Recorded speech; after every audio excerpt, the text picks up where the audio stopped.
Selamat pagi, Shalom. Haleluya ya.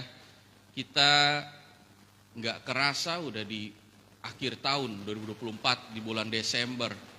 Dan 1 tahun, ya udah mau 1 tahun ya kita lewatin tahun 2024 ini. Pasti banyak hal yang kita lewati secara pribadi kita. Tetapi kita percaya bahwa selama 1 tahun ini Tuhan selalu menyertai hidup kita. Tuhan selalu menuntun langkah kita. Ya, kita kalau berjalan sendiri kita susah.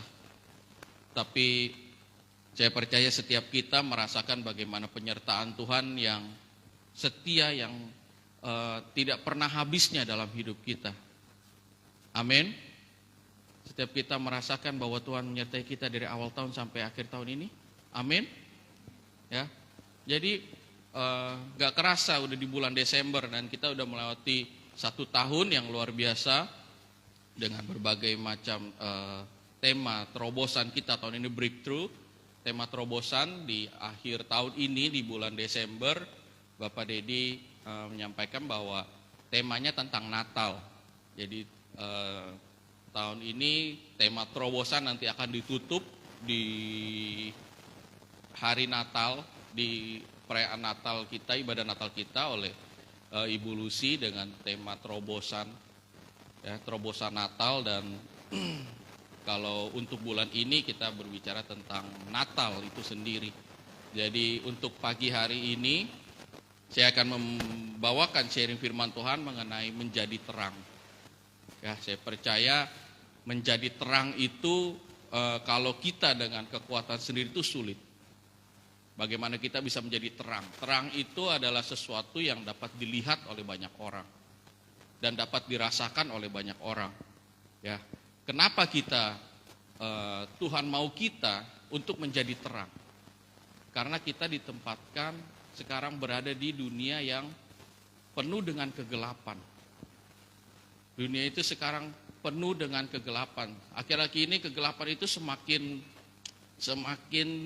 benar-benar merajalela, menunjukkan sisi gelapnya.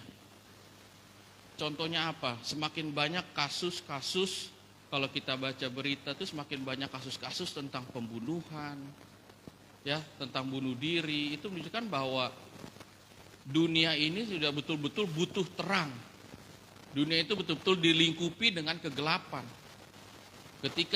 Ketika seseorang melakukan kejahatan dalam hal misalnya pembunuhan, itu sudah menjadi hal yang biasa. Seorang anak membunuh satu keluarga, dan itu seperti berita yang kayaknya terulang-ulang. Kok kayak hal yang biasa aja gitu.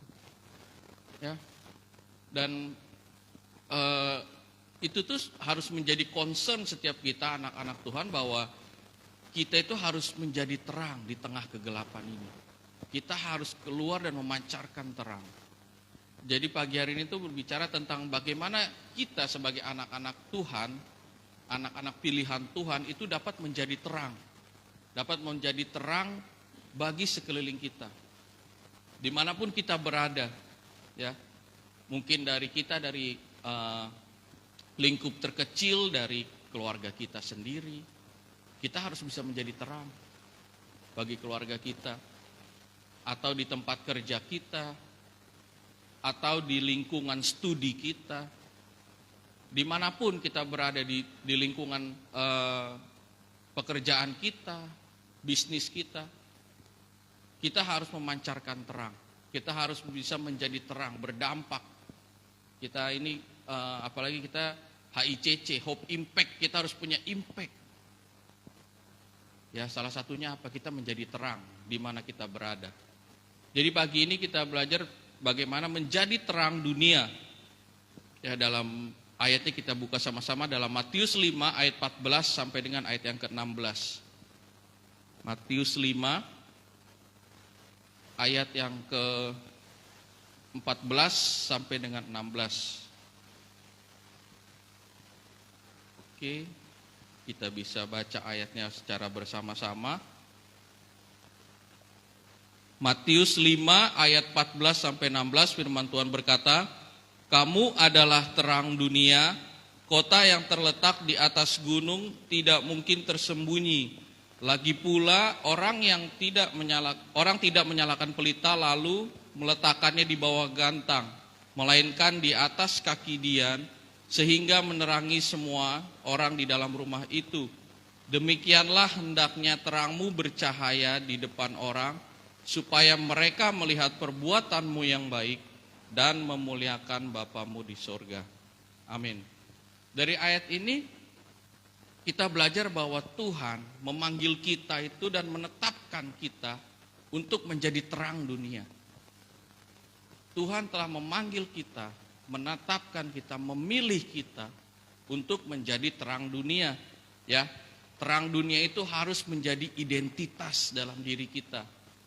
Karena apa? Karena terang itu adalah suatu karakter kerajaan Allah. Terang adalah karakter kerajaan Allah sehingga harus menjadi identitas bagi setiap kita orang-orang percaya, setiap kita anak-anak Tuhan. Ya. Kita itu bukan seperti terang. Ya, kita bukan seperti terang, tetapi kita itu adalah terangnya itu sendiri. Jadi kita harus punya kesadaran bahwa kita ini anak Allah dan kita ini harus menjadi terang. Tentu bukan dengan usaha kita, bukan diri kita yang menjadi terang, tetapi ketika Roh Kudus, ketika Tuhan ada dalam hidup kita, maka kita akan menjadi terang dimanapun kita berada. Bukan karena kekuatan kita, bukan karena kehebatan kita. Ya, saya katakan tadi di awal bahwa terang, kenapa kita jadi terang? Karena dunia ini sekarang sangat dipenuhi oleh kegelapan. Jadi terang itu adalah sesuatu yang sangat dibutuhkan di tengah-tengah kegelapan. Terang itu sesuatu yang sangat dibutuhkan. Ya, Tuhan telah menebus dosa kita, menempatkan kita di dunia ini supaya kita dapat berfungsi menerangi dunia ini. Ya, kita mungkin nggak berbicara jauh langsung ke dunia negara-negara, tetapi dari lingkup terkecil dulu yang tadi saya sudah katakan, dari keluarga kita di keluarga kita harus menjadi terang. Mungkin kita terlahir di keluarga yang mungkin orang tua kita sebagai anak orang tua yang selalu memaki-maki kita, menyelesaikan segala sesuatu dengan emosional. Nah, kita harus menjadi terang di dalam keluarga itu. Jangan kita ikut dengan apa yang menjadi kebiasaan dalam keluarga itu. Mungkin orang tua tidak bisa mengontrol emosi dengan marah-marah. Ketika kita sebagai anak ikut dengan temperamen yang sama, emosional juga, maka tidak akan ada damai sejahtera dalam rumah itu. Karena itu kita perlu menjadi terang. Ketika kita terlahir sebagai seorang anak yang di lingkungan keluarga yang seperti itu, kita harus lebih banyak berdoa, mendekatkan diri sama Tuhan. Dan kita harus lebih banyak untuk menjadi contoh yang baik. Firman Tuhan katakan bahwa supaya mereka melihat perbuatanmu yang baik. Jadi kita tidak lagi sama. Begitu juga ketika di rumah seorang suami dengan seorang istri, seperti itu. Ketika seorang suami yang mungkin pemarah atau emosional, seorang istri tidak boleh meladeninya dengan marah-marah dan emosional juga. Maka ketika itu terjadi, maka itu tidak akan bisa menjadi terang, tidak akan ada damai sejahtera di rumah. Karena itu dari lingkup terkecil dulu kita harus bisa menjadi terang. Dari keluarga kita harus menjadi terang. Ketika yang satu emosional, satunya harus bisa menenangkan. Yang satu emosional, satu bisa mendoakan. Ketika kita menghadapi secara psikologis, ketika kita menghadapi seorang yang marah-marah atau emosional dengan cacian dan makian, ya, ketika kita membalas, maka secara hormonal orang yang marah-marah itu akan semakin terpancing dan akan semakin meluapkan kemarahannya. Itu secara psikologis. Dan secara psikologis juga ketika ada seseorang yang penuh emosional marah-marah, ketika seseorang yang lain tidak meladeni dan hanya melakukan perbuatan kebaikan, secara psikologis dia akan berhenti dengan sendirinya. Jadi kalau kita menghadapi orang, kita misalnya menghadapi orang yang sedang emosional, marah-marah, ya, kita tenangkan hati kita, berdoa, tenangkan hati kita. Jangan kita menyaut satu kata aja, kita akan dikembalikan mungkin bisa 1000 kata. Karena itu penting bagi kita untuk meningkatkan kualitas kedewasaan rohani kita. Jadi sehingga ketika kita menghadapi situasi seperti itu, kita menjadi terang. Kita membawa damai, terang itu membawa damai. Ya. Ketika seorang yang marah-marah, ketika kita diam, lama-lama juga capek sendiri, akan diam. Seperti kita ke orang tua kepada anak kecil, karena beta dulu beta dulu juga waktu masih kecil, kalau mau apa-apa pasti nangis, minta mau mainan, misalnya mau dibeliin apa, nangis terus. Bapak dari Mama Lucy nggak kasih, nangis tuh biarin aja nangis terus. Terakhir kan capek sendiri, diam sendiri. Begitu juga menghadapi seorang yang temperamen atau emosional. Ya, kita jangan terpancing, jangan mengikuti, tapi kita harus menjadi beda. Ya. Jadi bahwa terang itu adalah sesuatu yang sangat dibutuhkan di tengah-tengah kegelapan. Kita harus memahami itu. Dan ada beberapa poin yang akan saya bahas di sini. Yang pertama adalah terang adalah segala sesuatu yang mengalahkan kegelapan. Jadi terang itu selalu mengalahkan kegelapan. Ya. Terang itu adalah sesuatu yang sangat powerful untuk mengalahkan kegelapan. Kita harus pahami itu. Ya. Ketika terang hadir, secara otomatis gelap akan tersingkir. Secara otomatis. Itu pasti. Ya. Seperti contohnya ketika kita di dalam rumah atau dalam suatu ruangan, ketika kita gelap, tidak menyalakan lampu, tidak ada cahaya sedikit pun, ya, kita cenderung akan menjadi takut, khawatir, cemas. Tetapi ketika kita menyalakan lampu, ketika terang itu ada, otomatis gelap itu hilang. Dan kita menjadi tenang, damai. Nah, seperti itu juga hidup kita. Ketika kita berada di lingkungan yang gelap, kita jangan terbawa arus untuk kompromi dengan gelap.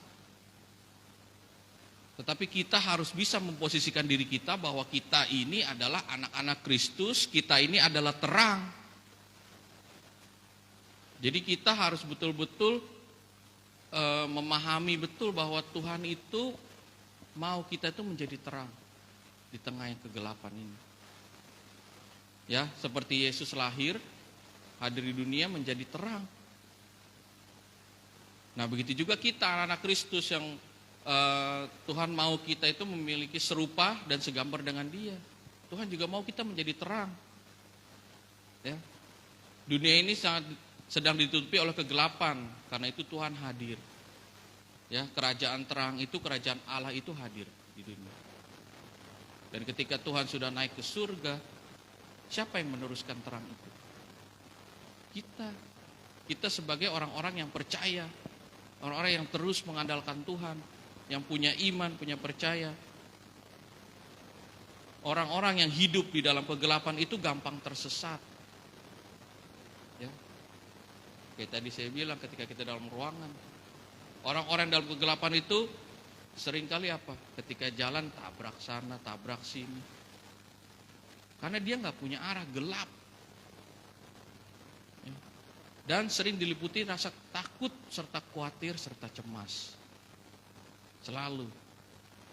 Orang kalau dalam kegelapan pasti bawaannya takut, gelap, khawatir, cemas, gak punya arah. Ya.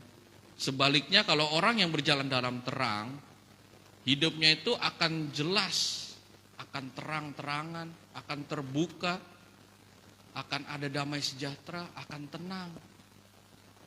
Jadi kita harus melihat lagi, sekarang ini kita lagi hidup dalam terang atau kita lagi hidup dalam gelap. Terang itu identik membawa ketenangan, membawa damai sejahtera. Nah sekarang kita bagaimana hidup kita? Kembali lagi, ya kita ini udah menjadi terang, membawa damai sejahtera bagi sekeliling kita. Apa kita ini justru membawa ketakutan bagi sekeliling kita? Apa kita membawa kekhawatiran bagi sekeliling kita? Apa kita justru yang menjadi membawa kecemasan bagi sekeliling kita? Ya.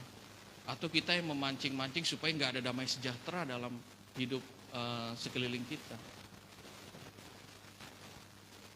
Nah saya percaya setiap kita pasti, ya, setiap kita pasti mau menjadi terang dimanapun kita berada.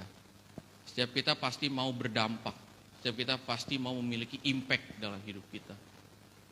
Karena kita mau hidup kita itu berbuah, hidup kita itu menjadi berkat bagi banyak orang. Jadi kita justru tidak malah memancarkan yang sesuatu yang negatif atau sesuatu yang gelap, tetapi kita memancarkan terang dalam hidup kita. Kita harus bisa itu memancarkan terang. Dari hal sederhana tadi, terang itu adalah membawa damai sejahtera.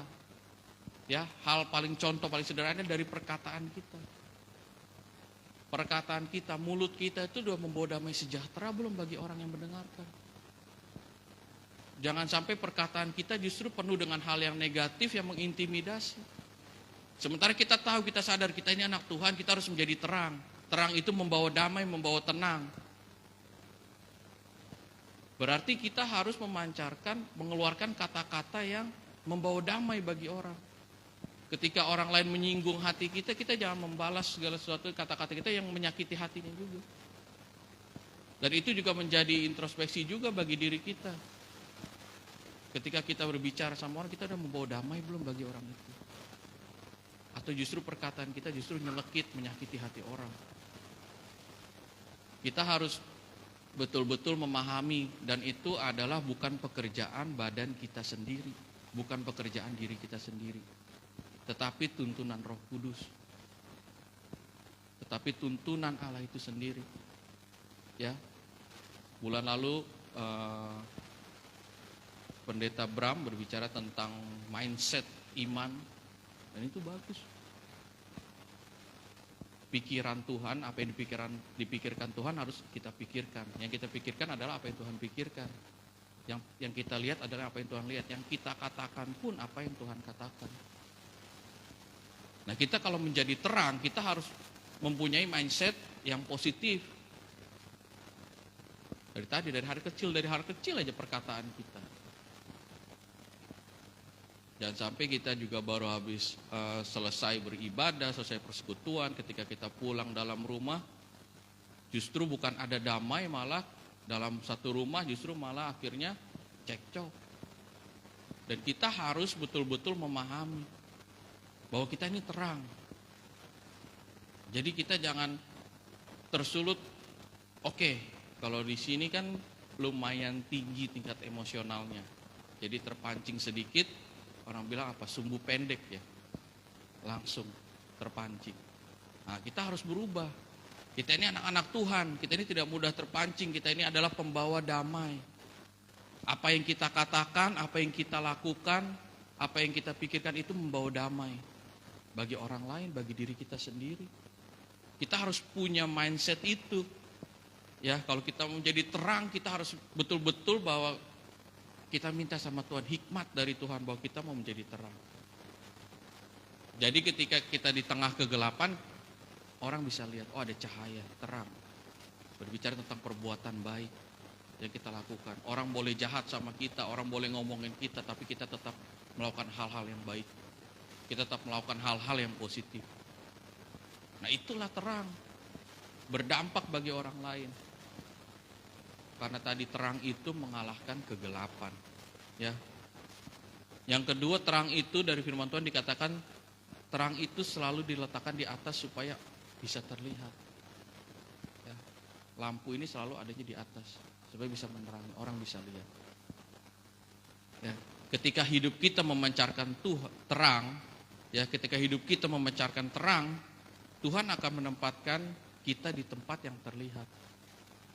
Jadi tugas kita adalah kita harus memancarkan terang. Kita harus memiliki karakter Kristus dalam diri kita. nanti Tuhan yang bekerja untuk mempromosikan kita. Bukan kita melakukan segala cara untuk kita dipromosi, supaya kita naik jabatan mungkin. Kita mendapat posisi yang lebih baik. Bukan dengan kekuatan kita. Kalau dengan kekuatan kita akan mengandalkan segala cara, termasuk merugikan orang lain. Gak peduli pasti. Tetapi ketika kita memancarkan terang, ketika kita memiliki karakter Kristus, ya, Tuhan sendiri yang akan bekerja, Tuhan sendiri yang akan berproses, dan Tuhan sendiri yang akan mempromosikan hidup kita. Dimanapun kita sekarang berada, Tuhan yang akan bekerja untuk itu. Ya. Jadi Tuhan mau itu kita bersinar, merefleksikan sinar Tuhan itu sendiri dalam hidup kita. Tuhan mau itu kita memancarkan terang. Seperti Tuhan ketika datang hidup di dunia, ya, terang yang bersinar-sinar dari orang Kristen itu berasal dari kehadiran Kristus di dalam hati orang percaya. Ya, tadi saya sudah katakan, menjadi terang itu bukan diri kita yang menjadi terang, bukan pribadi kita, tetapi harus ada Kristus dulu dalam diri kita. Kita harus dipenuhi dulu oleh Roh Kudus. Tuhan harus hidup, lahir dalam diri kita. Ya. Baru kita dapat memancarkan terang, bukan dengan usaha kita. Tetapi karena tuntunan Roh Kudus, karena hidup kita betul-betul hidup yang mengandalkan Tuhan. Ya. Mari kita menjadi terang, ya, yang berada di atas, dapat dilihat, dicontoh orang-orang di sekitar kita. Kembali lagi, contohnya, sebagai orang tua harus bisa jadi terang bagi anak-anaknya. Karena anak-anak itu melihat apa yang orang tua lakui. Anak-anak itu pasti akan mencontoh apa yang orang tua lakukan. Dan walaupun tanpa mereka katakan, sebenarnya idola mereka itu nomor satu pasti orang tua. Karena orang tua yang dilihat terus setiap hari. Ketika seorang orang tua yang selalu menabur kebaikan pada anaknya, memelihara anaknya, ketika besar, ya, anak akan melihat itu. Seperti contoh beta waktu masih kecil, beta Bapak Dedi, Mama Lucy, beta pernah katakan juga. Dari kecil itu Bapak Dedi Mama Lucy selalu mengajarkan tentang baca firman, ke gereja. Tetapi ketika beta besar, beta muncul di lingkungan yang betul-betul tidak ke gereja. Bahkan beta teman-teman SMA tuh kadang ke gereja tuh ada yang 1 tahun 2 kali, Paskah sama Natal. Dan beta besar di lingkungan itu sampai kuliah. Tapi puji Tuhan, ketika beta dari kecil dipupuk terus, walaupun beta menyimpang, beta tahu mana yang betul-betul yang memang sampai mana, yang sejauh mana itu, mana yang baik, mana yang enggak, beta masih tahu, beta masih sadar itu, dan beta yakin itu bukan karena hebatnya beta, bukan karena apa, pasti karena dari kecil beta dipupuk terus. Dari kecil beta terus didoakan, ya. Dari SMP, SMA, kuliah, beta besar di lingkungan yang memang betul-betul ke gereja aja jarang. Jangankan bahas firman Tuhan, berdoa, komsel, enggak pernah. Tetapi puji Tuhan, beta bukan tumbuh besar sebagai seorang yang kriminal, bukan sebagai orang yang acuh tak acuh sama firman Tuhan. Dan ketika doa-doa dari orang tua, doa dari keluarga, akhirnya beta kembali lagi ke jalan yang benar. Ya. Jadi orang tua harus mengajarkan hal-hal yang baik, hal-hal yang positif, terutama hal-hal rohani untuk anak-anaknya. Karena ketika anak-anaknya tumbuh di luar, ya, orang tua nggak bisa mengawasi secara 24 jam terus menerus. Ketika dia bergaul di lingkungan yang salah, Kalau dari kecil dia tidak dapat pengetahuan tentang kerohanian, dia bisa aja terpengaruh sampai jauh oleh lingkungan. Maka itulah tugas ya sebagai orang tua, supaya menjadi terang bagi anak-anaknya. Jangan justru di rumah malah buat anaknya nggak nyaman. Oh, sih nggak nyaman di rumah karena orang tua marah terus, ngomel terus, salah sedikit ngomel, nggak salah pun ngomel. Nggak ada di rumah, lagi main keluar dicari, giliran pulang dimarahin. Nah, itu memupuk sesuatu yang tidak baik untuk anaknya. Ya, karena itu harus dirangkul dengan kasih, harus menjadi terang. Ya, harus ajak anak-anaknya berdoa bersama, baca firman bersama, ajarkan tentang kebenaran-kebenaran firman Tuhan. Renungan firman Tuhan, satu hari mungkin renungan firman Tuhan ada ayat-ayat yang kita renungkan, ajarkan kepada anak-anak. Mungkin anak-anak masih kecil belum mengerti, tetapi secara nggak langsung itu akan tertanam dalam dirinya. Ya, itu penting. Dan menjadi terang itu harus di mana aja. Jangan pernah berpuas diri menjadi terang hanya dalam gereja. Oh, dalam gereja kita seorang yang alim, seorang yang baik hati, murah senyum. Ya. Kita seorang yang suci, seorang yang kudus. Tetapi kita di luar kita menjadi pribadi yang lain. Tidak boleh seperti itu juga. Dimanapun kita berada itu, kita harus bisa menjadi terang. Kekristenan itu tidak hanya dilihat di dalam gereja, tetapi dimanapun kita berada, orang akan melihat pribadi kita. Apalagi kalau misalnya kita di luar ada yang kenal kita, bilang, oh ini kok di gereja baik orangnya, ternyata pas di luar, oh dia nih begini, begitu. Nah, kita harus merubah itu. Saya yakin di sini bahwa di sini pasti orang-orang yang dapat menjadi berkat, pasti menjadi berkat dimanapun berada, bukan cuma di gereja doang. Tetapi dimanapun berada kita pasti menjadi berkat. Ya, jadi kita harus terus menumbuhkan iman kita, kualitas kerohanian kita.